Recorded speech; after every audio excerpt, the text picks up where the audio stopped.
My name is Lani Asuncion. I'm working with a Lani project as Artist-in-Residence for their community art project. And the work, just speak louder. Yeah, the air conditioning is on so we don't sweat too much. Yeah, I am teaching the course Performance, History, Ritual, and Identity. And these are some of the subject matter that we explored and have been discussing and talking about throughout the 8 weeks that we've had this course and time together. Yeah, there's a book kind of in the back of the room there. It's The People's Guide to Greater Boston. And so it's an alternative history book and it's a guide, but it talks about different parts of Boston history that usually isn't commonly talked about or advertised. It isn't the most glitzy parts of history that might be used for realty or other kinds of economic gain. So we spoke a lot about that, and I'm going to have others in the class talk about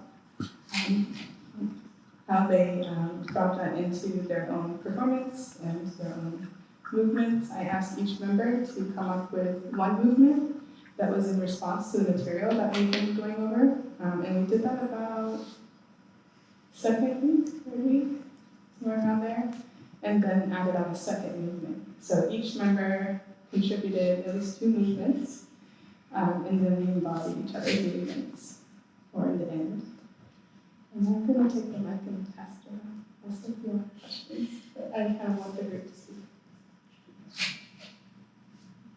About your performance or chatting? Did you try to turn off? Gordo. That's the dog. What? Gordo has been in every single one of our meetings, so it was kind of strange to perform without him. Hi everyone, thank you so much for being here tonight. My name is Slandy, or Blue, pronounced she, they. I'm a writer and visual artist in Boston, originally from Haiti. And my movements were inspired by dance, stillness, balance, imbalance, exploring that in different ways, and especially for my body. I really enjoyed learning my movements with sound, and then learning to perform them with others without sound, and then eventually creating my own sounds. That evolution has been exciting to feel in my body and witness with others. And yeah, I'm excited to keep exploring that aspect of my practice, and this aspect I'm talking about performance. And yeah, that's it. And thank you to all my teammates for performing with me and growing with me over the past 8 weeks. A special shout out to Lani. Yes. You've been a great class. I don't know what to say. So I'm Maria Servian, and I'm a filmmaker, multimedia artist. My movements were inspired by the importance of breath, that we should all be taking time from our busy lives and from constraints to grab that tension and release it, acknowledge it, let it go, especially when we're in a very go society. And I encourage rest and play. So a lot of my work also deals with some of that, moments of stillness, moments of silly, moments of serious, and everything that goes into in the in-between. So it's been very interesting to work and see how everybody developed the movements throughout the 8 weeks, and also how I feel out mine.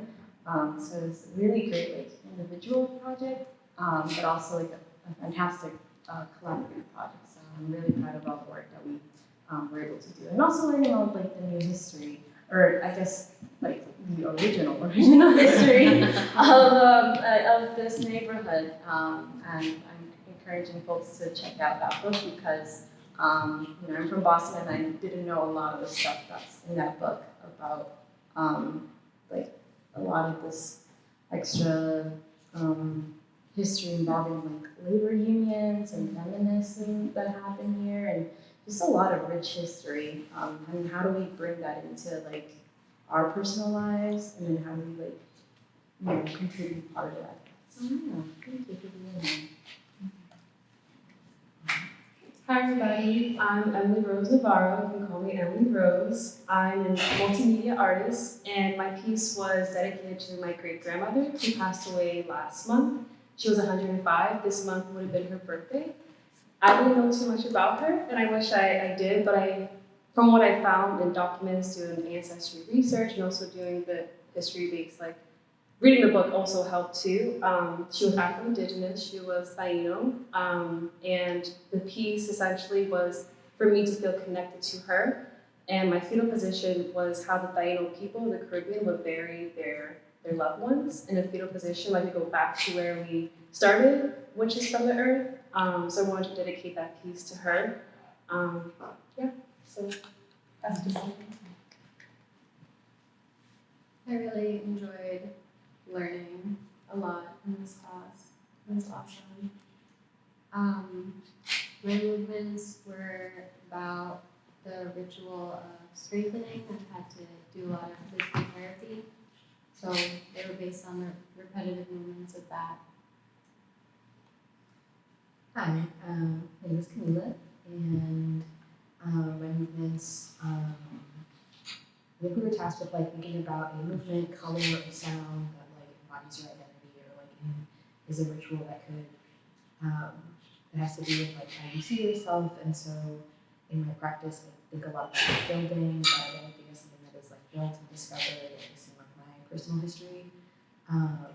So I sort of like brought in different movements from like past performances into my work, and then a greater part of my performance practice is like exchange with other artists and other collaborators, which is why this project is really special. So I really loved getting to mirror it with a partner, and thank you. Hi folks, thanks for coming out. My name's Aiden Johnson. I use he and they pronouns. I am a musician, DJ, and dancer, and my movements came primarily from being a queer, trans person of color who constantly has to ask for permission to belong and be seen in spaces. And I truly believe that we do not have to ask for permission to be seen, to be valid, to be people, to be human. And my goal is to make sure that when people come to my table, that everybody eats. Because there have been times in my life where people didn't think I deserved to eat. And I'm here to change that narrative. So thank you.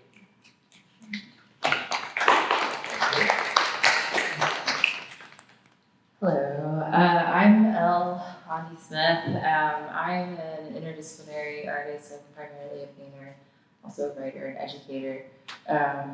My movement was mostly vocals, is what I brought to the performance. It's actually based off of the polyvagal theory. A lot of my work has to do with reconciling the body after trauma.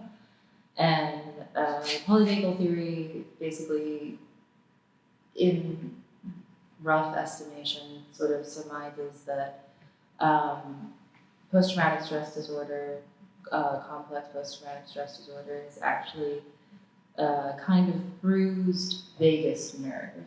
And so you have this wounded automatic nervous system that you need to repair. And the polyvagal theory says that if there's somatic exercises that you can do, one of them is like massage that you can do through breath, which is where that chant sort of thing comes from, is a kind of vagus nerve massage that can help soothe the automatic nervous system. And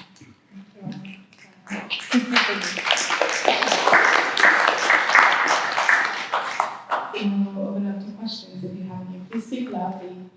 We're probably not going to pass around the mic just for safety.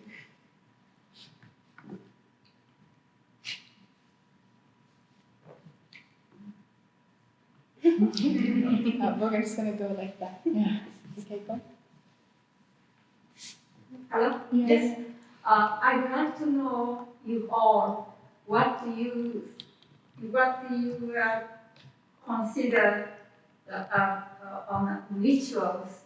How you create rituals,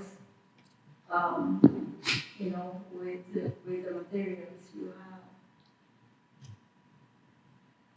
have? And basically, what do you think about rituals?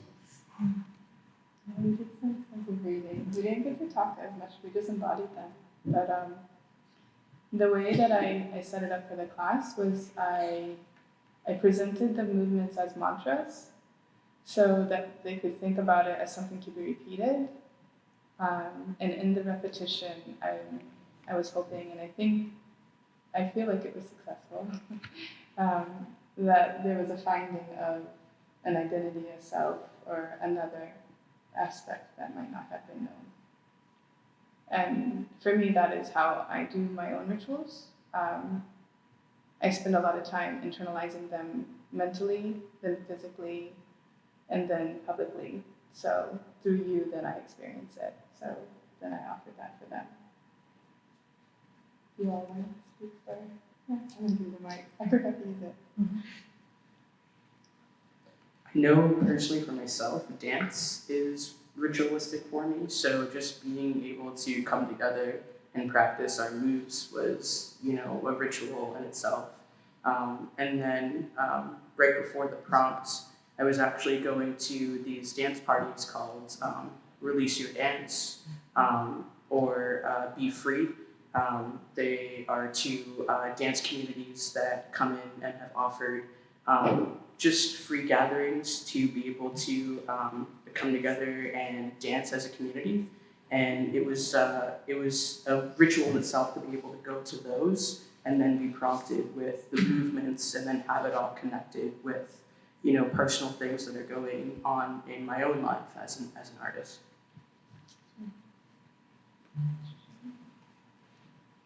So my ritual was based on prayer. So I do a lot of prayers to my ancestors. So this was more of like a ritual I do. So I have an altar in my house, in the corner of our house. I actually brought seashells.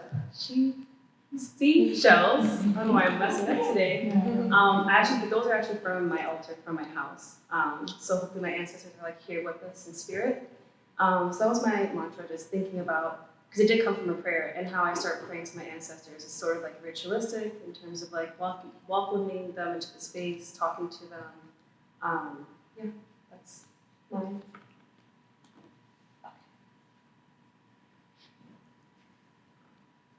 So ritual for me is like complicated because I have a lot of like spiritual, religious trauma around that. So it was hard for me, but it was really good.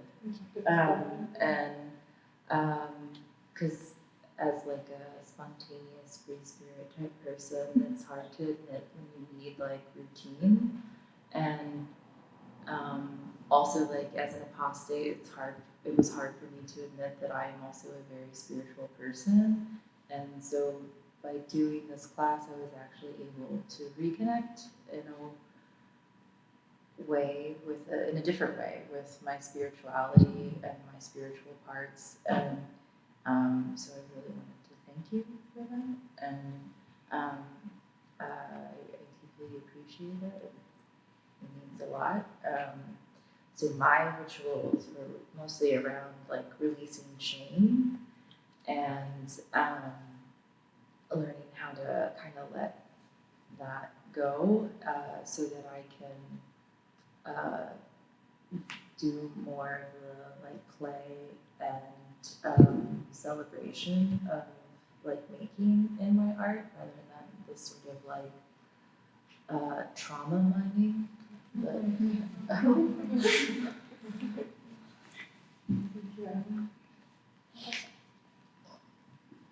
For me, rituals are things that like come to me, and things that I co-create with the world around me. One aspect of a performance that I really enjoyed was how there were like really small details that would come on their own, and throughout this entire process of figuring out what we would do, how we would like make it all like fit, or like how we would all like fuse it, how to transition from like one movement to the next. Yeah, like we made choices, and at the same time, like those movements like chose us. And really wanted to echo what you were saying earlier and what Emily Rose was saying about welcoming ancestors. I think about my ancestors a lot. Growing up, I mean, I had a lot of different ruptures in my life, whether that's with land or the sea or my grandparents, a lot of migration and immigration. So being able to find different ways to connect with them is really important to me. Like without names, photographs, and stories, there's not a lot. So looking to others and to different rituals is really important. Thank you. Thank you. Do you have more questions? Danielle? Well, first, thank you for this very compelling piece. I appreciate the various elements of it, movement and breath and voice, and appreciated hearing from each of you what you brought to the piece.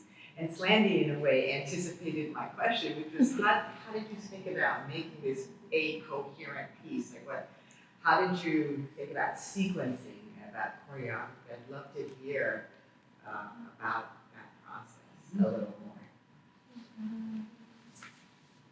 I think Stanley really started the address of we made choices on editing certain aspects, but really it was there's a lot of organic. I think it was really organic. I work very organically. It's my very stubborn nature to go against feminist academia. But I wanted to find a way where everybody could work on the individual pieces and share them and feel safe within the vulnerability of the sharing, but also hopefully find more of a wholeness in the sharing as we all embody them together. So that was more of a challenge because we had never done it before. But as we did it over different aspects, it became clear what parts can shift, what parts can kind of meld. Be shared, yeah. There's a lot of melding, which is today was even different than we've done before. I'm gonna pass it around. I think what works here is that we're all coming up with our own different movement or voice or breath. And then I think the most impactful part was when we were what if we all start to kind of incorporate and embody that, can breath work for everybody? Can humming and voice work for everybody? Supporting the question that you posed. I guess we give a question to your answer. But yeah, so I think that this kind of speaks to that truth of somebody's healing can be your healing too. And I think that you can certainly try it and feel it out, and I think that can help with collective healing, collective understanding and empathy, and also just having really tough conversations, to be able to foster that vulnerability, like Lani was saying, and then when the conversation is over, you have the body, so then how do you incorporate more of that vulnerability with the body?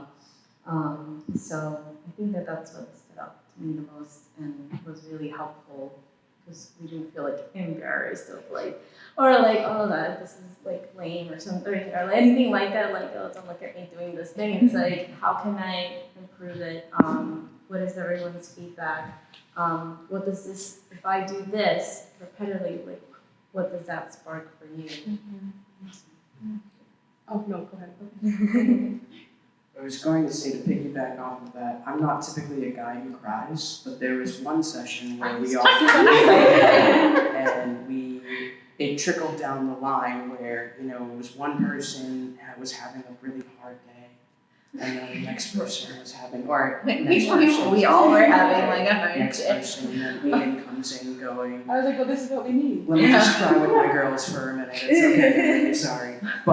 And my peoples, but I just think we were able to go right into the next breath and say, how do we go from sadness or alchemy, how do we turn our pain into this passion? And what you saw, the movement, the breath work, you know, we would build upon that, but what you saw was what was essentially that we alchemied our way into creating our pain and turning it into breathwork, movement, something that was art.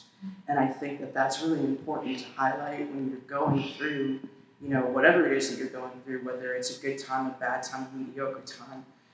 You can come together as a collaborative, as a community, and say, how do we turn this pain? We see the stuff going on, how can we turn it into something that's, I guess we call it, you know, make new. How do we make this new?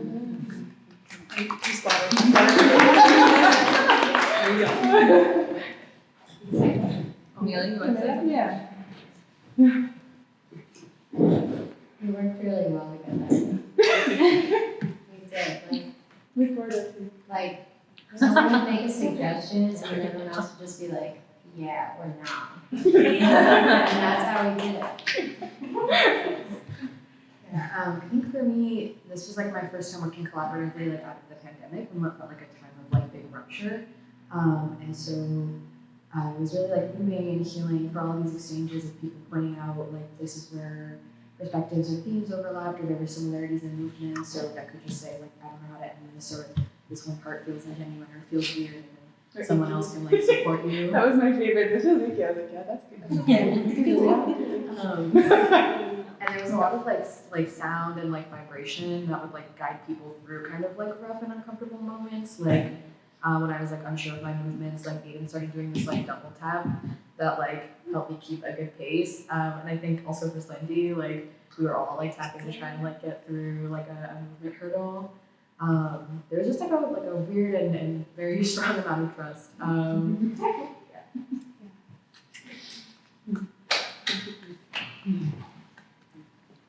Yeah, it's literally like the most organic thing I've ever like been a part of. I was like, like we haven't even been able to be all together every week because of the various like scheduling and traffic and all this stuff. And I didn't really understand how much of a control freak I was fully until I don't know, maybe this week, honestly, in some ways. It was really, I don't even know if I fully understand the piece, but I'm so happy about what we did, and I'm excited to, you know, sit with it and, you know, see what it looks like. Nicholas is taking all the documentation. Yeah,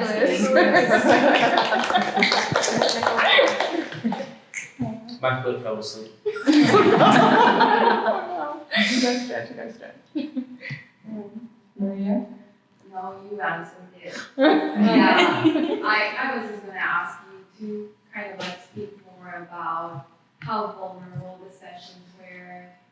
Something I told you this week was that I was really amazed by how we kind of like went into the program without knowing each other, or like maybe being like acquaintances, but like it really turned into a community really fast, and the conversations that we had, and we all cried, and it was kind of like very emotional. So when so my question was like about healing and vulnerability, which like Maria touched on. I'm just like very excited to see how it all came together. I just want to say, like, Maria has been very supportive. We also have Sarah's in the back, who's been helping us also, and Gina's around also, like Stella over there. But Maria had to also be in like physical space, digital space, had to work with visa stuff. Like, you've been doing a lot, and you like never dropped the dime, ever dropped the moment. Thank you. Thank you for all your support. Is there any other questions or comments, anything? I was just curious in your work in collaboration and so forth. What do you think is the main experience or the main thought that you have from working together? What did you learn from each other? What did you learn as a group that maybe you didn't realize before? I think Ella has touched on that, where I think we're still like resonating.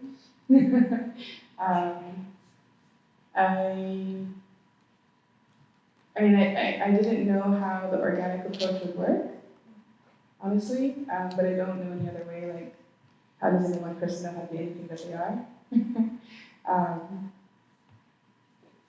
And I think we have one more class, where our last class is next week, and so I have a lot to talk about and to share, and I think we all will too. But for me, I feel like I feel very humbled in that I know what I know in terms of performance, but I learned so much more. And a lot of the things that I learned was not just history, but how, again, like how does community healing work in a way where when all peoples are vulnerable and all peoples are like true and becoming present and bringing their full selves to the table, you know, it's like, then, like, you know, what is our meal, what is our feast? And every time we came, it was different.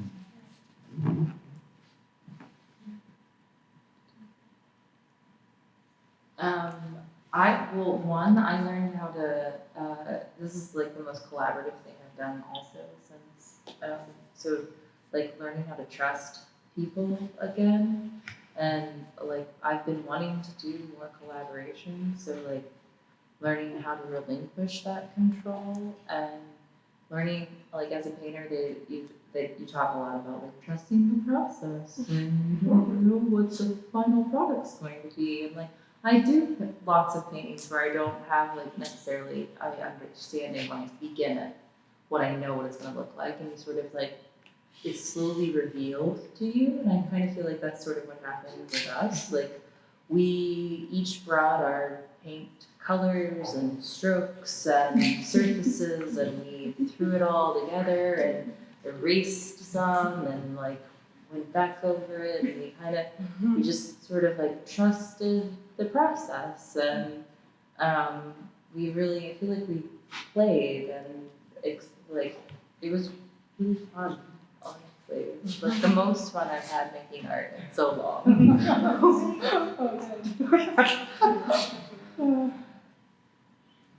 I actually learned from all of you folks that, remember when I came in crying? I was like, I don't think that people see me for me. And I learned that you all saw me for me. So, thank you. Thank you, like really for doing that, truly. I think there's no such thing as being an expert on collaboration. Even if you've done it ages and ages and you're like, I feel good about collaborating, I know how to collaborate, but I still feel like there's still more that you can do. Because I come from a really collaborative field in filmmaking. I think this runs very similar, but also very different. And I feel like I know how to collaborate, but I also don't feel like I still know all of it. And I like not knowing all about collaboration just yet. I feel like that makes the process more fun because I'm still learning and I'm still feeling it out. And we're all very different and we all come from different mediums, but here we are doing one thing together. So that might be away from the norm for a lot of us. So I think that was something that I learned. I want to hop on what Amy said, but more about community. I learned a lot about community and trust. So after the passing of my grandmother, I came to class the next week, and I felt really disconnected from my outside of my family, like because I don't speak Spanish. That's a whole different like story to why I don't. I just felt like a stranger to everybody at the funeral. Looking at my great grandmother, I just felt so disconnected. But I know that like roots wise, like I know I'm connected to her. She remembered me before, maybe like years ago. She had Alzheimer's. So coming into class, I felt like a really good sense of community. I just remember I was crying. But actually, it was Elle who actually inspired me to be honest with how I was feeling. Actually, let's go back. She goes back to, like, where's everybody at? You know, like, it was the question, like, hey, where's everyone coming from? I'm like, oh. And as soon as, like, I started talking, I started crying, and then I saw Slandy, and Slandy was crying. And then I think everyone else just, like, it just kept falling, and I just felt like I was also seen, I was also, like, held, like, more than, like, how I felt with, like, my own. I love my family, there's nothing wrong with them at all. It's just me feeling like I didn't have that connection. So having a community is so important, especially in the pandemic, if you've been alone and haven't felt that, you know, so. I'm not sure. I feel like from day one, like I walked into this class and I was just like, yeah, these people are all really dope.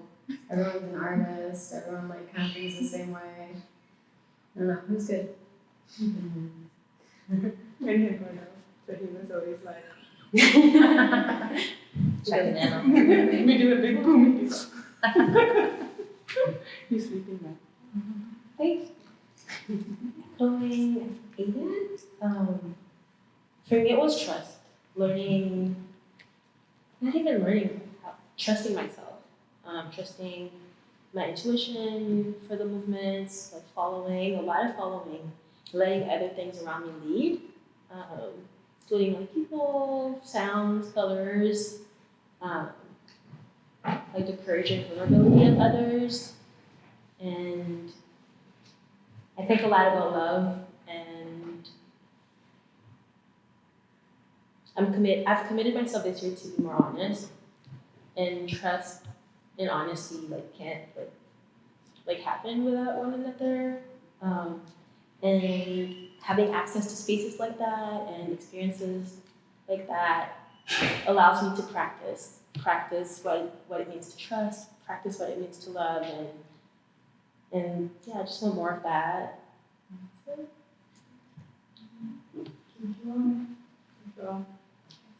Hi. Will you perform the piece again? That's a great question. We should. I think the answer is yes.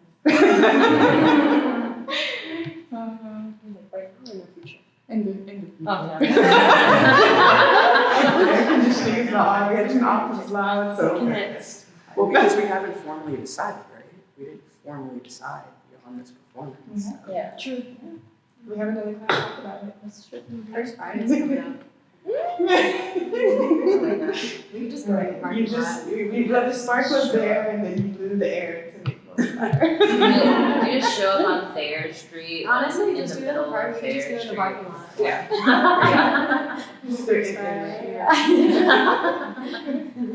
I think we have to adjust to the lack of our drumming stage, so.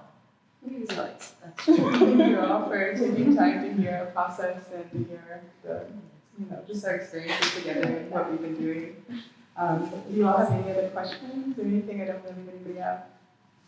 Gina? Yeah, I'd love to hear a little bit about how I know the garments were kind of a big part of the collectivizing of the piece and how that kind of worked and what you guys were thinking about. Yeah, it was really hard to design a garment in like a very short amount of time because I had to balance everything so that I'm just always thinking about things like back end. It's the best way I can explain the way my brain works. So I had to coordinate, like, can we get to the point where we can figure out a design together? Is there enough time? And everybody sent me a lot of images. I asked for images, and it was really hard to like know which ones were like non how do you say free domain or that were used. So what I did is I actually did more of a visual survey, and then I picked ones that responded in conjunction with the materials we were using. So I think in the future, what I would prefer to do is I have more time on that and it to be more of like, you know, like Maria wanted to do more colorful outfits, and I was like, that would be great if we could have like picked more of the like colorful maps or some of the line maps that were more colorful, and that if like our outfit in each one could even